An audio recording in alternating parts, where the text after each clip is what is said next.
Harry Styles, PewDiePie, The Rizzler. We know what all these people have in common, but we never stop to ask ourselves, why? Ever since I've been alive, I've wanted to be famous, and deep down, I know you've wanted it too. It may sound like I'm joking, but I'm so serious. Because I'm grateful for all this community. I love you guys. But I want more. And I'm not gonna stop until I chill, pa. I figured it out.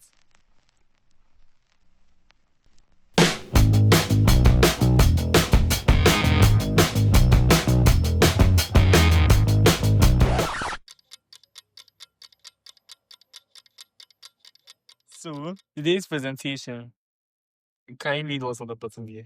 I can't even see. It may sound like I'm joking, but I've cracked the code. No, I know I don't look very sane, but I need you to trust me. Look at all these interviews. Taylor, Billy, Ariana, Sabrina. These are all very successful people in their own rights. But what do these dates have in common? They all correspond with their peak. These are all very successful people in their own rights. And you may think, oh, it's just a coincidence. They happen to be sad and then they got like popular because something else happened. And like, yeah, maybe it's a coincidence. I'm just like 3 people, right? And then you realize that actually it's like a million of them.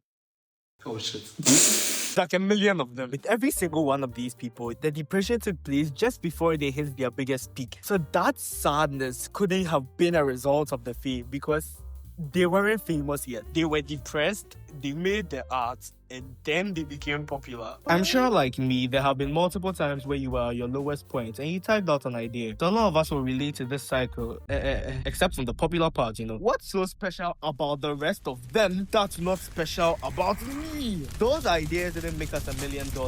Why? I'll tell you why. Sorry, man. I've taken a bit of a journey to figure out how all of these people managed to become successful, and yet we can't. And cracking this code has never been easier because the very famous person has not only been employing this strategy, but they've been evolving it to heights that we've never seen before. Heights we will soon reach.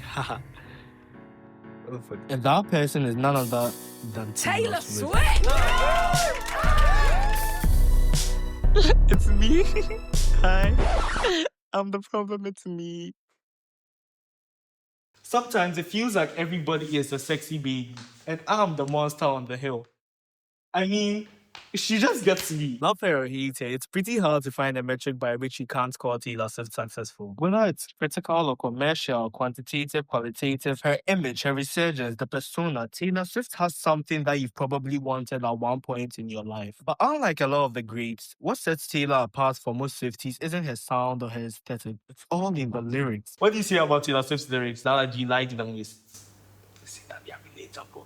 Oh, they're relatable. They are so relatable, right? I've noticed that as fellow human beings, and I'm talking to only those of flesh and blood, we usually feel like we have it harder than everybody else. There's that period where we put more effort into a project, we pour more hours into a certain craft, and I mean, once in a while we receive some positive feedback, but it's not enough to justify putting in that much effort and resources. It feels like there's this triangle you can't escape. You want your art to be good, but if you don't want to spend money, you're either paying with your time or your health to get there. And with every diminishing return, it starts to feel like the universe itself is taxing you just for trying. We might be the only ones capable of creating this majestic piece of art, yet someone is hiding all the tools that we need. It's a feeling that sounds hard to prove, yet if you've ever exerted even a dime of artistic effort, you know it's even harder to deny. And when we look at successful creatives, this pattern doesn't just go away. We are almost happy for them because despite this, someone weights us, lifting all of us behind. They were able to hit that effort threshold that propelled them further than the rest of us could ever dream of reaching. They were triumphant, and even though we can't experience that for ourselves, we can at least try to see the world from their point of view. But then comes a shocking moment, something sick and twisted, I tell you.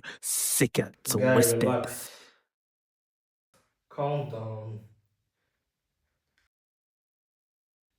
Sorry. For so many of these celebrities, the first thing they speak of once they finally made it to the top is how horrible the climb was. And the longer it takes, the greater the pains. So since 99% of us have never reached those heights, it feels unimaginable to understand the sacrifice and the effort it must take to finally go from the point where almost no one cares about your work to having millions of eyes on you all the time. Like sure, Charlie probably doesn't have to think about the money she's going to spend on food on any single day until the day that she dies. But she has to have gone through stuff that I possibly can't relate to. So, you know, she gets a free sympathy pass. It's gotten to the point where Taylor Swift can sing "I'm so depressed I act like it's my birthday" on the biggest stage. You can't even dream of being on the Era Store stage. Like, you see how big that stage is. Like, and if you don't believe her, you are the crazy one. It doesn't make any sense to not believe her. How can Taylor Allison Swift, one of the most successful people alive, still present herself as an underdog? Someone whose struggle is so unthinkable. Like, she's just one of us. Marketing business, baby. You get it, like, it's a play on the tagline of the album, like, that's show business. Okay. You remember how I started this video by saying, ever since I've been alive, I've wanted to be famous, and deep down, I know you wanted it too. Yeah. I deliberately started that way because as a society, we've proven that the more pain a person has seemingly gone through, the more worthy they are of our attention. And even if you don't think that's true, I need you to realize that for some reason, you are still watching this video. Like, yes, great artists have suffered throughout history, and one of the more natural things to do when you are going through a lot is to express those emotions, whether it be through escapism or some grand acts or arts. When we go through these feelings, it's almost like we have too much of one emotion to ourselves and we just want to burst it all out for others to interact with. So for most artists, their first piece of art is an expression of an emotion that they were feeling, and then they pour it out through some idea as a vessel. But for all these feelings that artists have expressed over the decades, the art that consistently propels creatives far beyond their initial scope to much higher levels of fame is art that displays some level of pain. Depression sells, and artists have caught up with it. Pain used to be something that artists experienced and then poured into their work. But somewhere along the line, that pain has stopped being private and has turned into more of an identity. I felt like it's my birthday.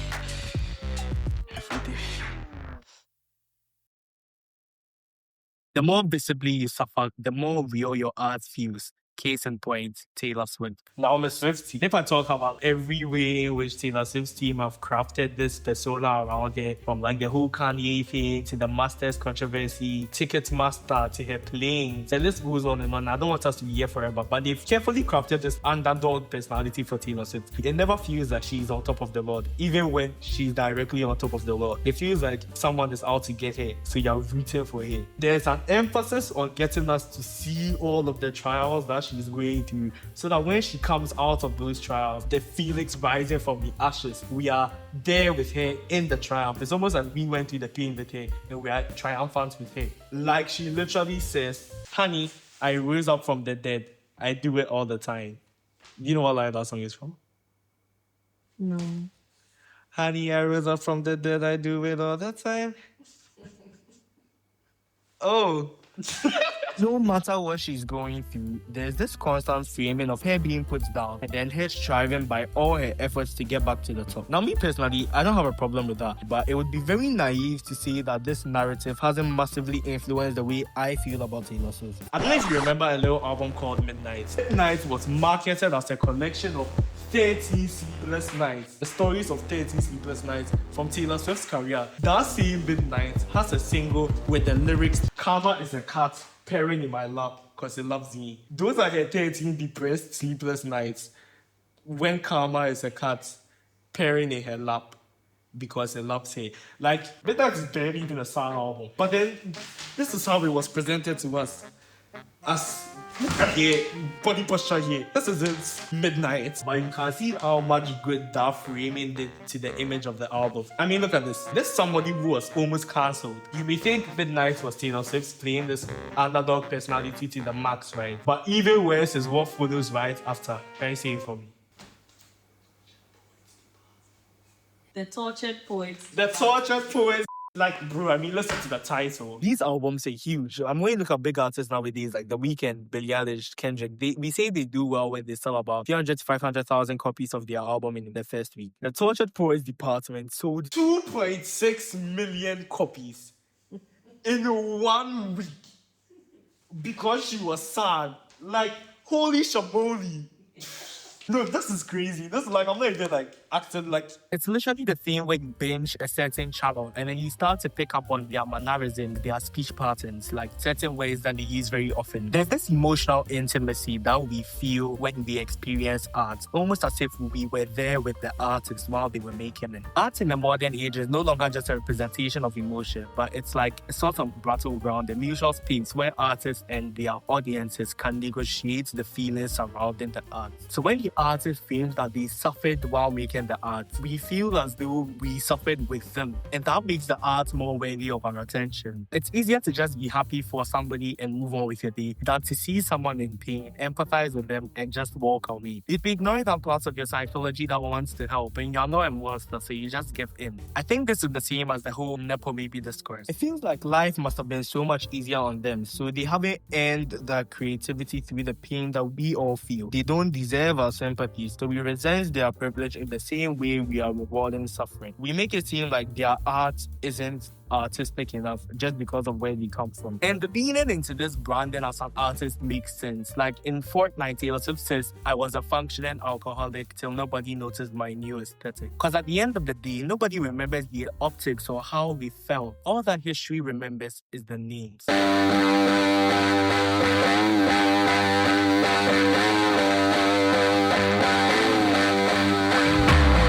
So these are two of my videos, both of which you haven't watched because you are amazing fun.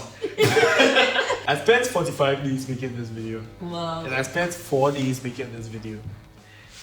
Which of these two videos do you think is better? Whenever I tell people that I spent 45 days on one video and 4 days on the other, they automatically assume that the video I spent 45 days on must be the better video. But actually, it took me 45 days to make this video because I was extremely unhealthy. I would wake up and avoid everyone, eat, sleep, script non-stop, and then I repeat the cycle. It's a cycle I never want to return to. But the results from that video were spectacular. And when I kept posting and posting and posting to meet more mediocre results from a more healthy space, I started to think I was a fraud. Maybe I'm not creating something of value, or maybe I'm only of value when I'm depressed. And I can't fake that depression. That's the thing about art. Art is authentic.